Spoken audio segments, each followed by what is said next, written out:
Hi friends, అందరికీ good afternoon. అందరూ భోజనం చేశారా? మేమైతే ఇంకా తినలేదు, ఇప్పుడే అయినాయి అన్నమాట. ఈరోజు అయితే టమాటా పచ్చిమిరపకాయల పచ్చడి చేశాను.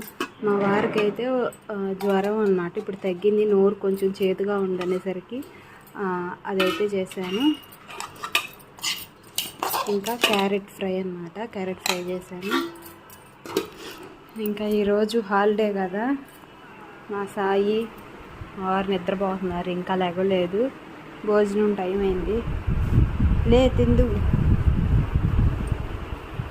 ఓరి దేవుడో, ఎండలు చూడండి బయట ఎలా కాస్తున్నాయో, భయంకరంగా ఉండేవి అన్నమాట ఎండలు. ఇంత దారుణంగా ఎండాకాలం కాస్తున్నట్టు ఎండలు కాస్తున్నాయి. నేను ఇంక ఇప్పుడే ఒక బ్లౌజ్ అనేది కంప్లీట్ అయిందనమాట. ఇంకా భోజనం తిన్న తర్వాత మళ్ళీ బ్లౌజులు అనేది కుట్టాలి. మీరందరూ తిన్నారా? ఏం తిన్నారా?